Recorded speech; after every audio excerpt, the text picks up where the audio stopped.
اسهل فول ممكن تعمليه. وكمان هقولك على السر بتاع تسوية الفول اللي انت بتشتريه من بره، مش هخليكي تشتري الفول من بره تاني من هنا ورايح. ما تيجي تشوفوا الوصفة، بس اهم حاجة يا ريت تحطوا لنا لايك عشان ده بيحفزنا، وتصلوا على حبيبنا المصطفى في التعليقات.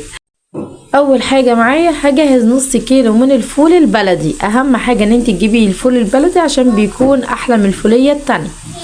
هنبتدي، انا هعمله في خلال ساعه واحده، يعني انا عايزه اسويه في نفس الوقت.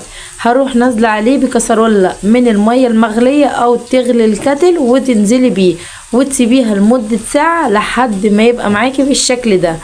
وتاني حاجة هتاخديه تحت الحنفية تشطفيه كويس جدا، وهتجهزي معانا كوباية من الفول. هنجهز معانا كوباية من الفول المدشوش، يعني بحوالي 10 جنيه، يقولوا له هات ب10 جنيه فول مدشوش. وتاني مكون هنحطه جزرتين مبشورين وهتروحي نازلة بيهم. بس اهم حاجة كل حاجة اللي انا بحطها بتكوني غسلاها قبلها وبتكوني مصفياها كويس. وهنزل بكوباية من العدس الأصفر، يعني بحوالي 10 جنيه برضو. هروح نازلة ببصلاية كبيرة بتكوني مخرطها مكعبات وتروحي نازلة بيها. السر اللي انا عرفته لكم من بتاع الفول اللي هي عربيات الفول اللي بيكون واقفة، عرفت لكم بيحطوا السر ده بيبقى حلو قوي وبيسوي الفول، بيخليه يستوي بسرعة ما بياخدش وقت كتير.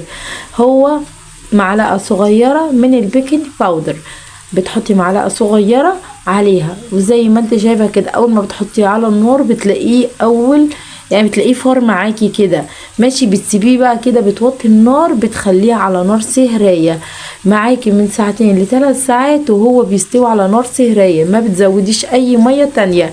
احنا حطينا في اول الفيديو 1.5 كوباية من المية، ما بتحطيش اي مية تاني خالص. زي ما انت شايفة دي كل المكونات اللي احنا حطيناها، وهنسيبه يستوي على راحته. ده بعد ما انا رجعت لكم يعني اخد بالظبط 2.5 ساعة. انا بقولك معاكي معاكي من 2 ل3 ساعات لحد ما يستوي ماشي. وبكده بعد ما استوى ونزلته، طبعا استوى زي الكهرمان بالظبط. طبعا هتجيبي بقى اكياس عندك او اي بولة عندك تحطي فيها الكيس، او ممكن تمسكي الكيس بايدك. انا دي كانت عندي اكياس كبيرة قوي ماشي، فيعني الكيس ده بحوالي كيسين او 3 اكياس كمان زي اللي انت بتجيبيه من بره. انت بقى بتحاولي تصغري الكيس عشان تطلعي على قد السحور بس. ببتدي اعمل الكمية كلها، بحط في كل كيسة 2.5 مغرفتين ماشي بالشكل ده. وهبتدي ان انا اركنها عشان اوريكم ازاي انا هخزنه في الفريزر ماشي. وببتدي اخر حاجة بروح نازلة بكل الفول في كيس واحد، يعني بحط 4 مغارف في الكيس الواحد بس ماشي. اخر كيس حطيت فيه 4 مغارف. طبعا انت بقى لو انت هتعملي السحور بتحطي في كل كيسة مغرفة واحدة بتكفي وبتكون جميلة قوي، علشان انت بتزوديها مية.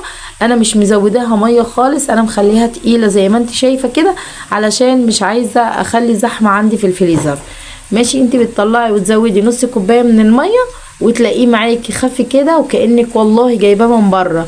وطبعا زي ما انتم شايفين ولا اي حاجه باينه فيه غير هو الفول بس، مفيش اي حاجه ظاهره فيه خالص. وبكده خلصنا الفيديو بتاع النهارده، كان صغير وكان جميل وحلو قوي على القلب، واتمنى ان هو يعجبكم، واتمنى ان انتوا تعملوا لي اشتراك.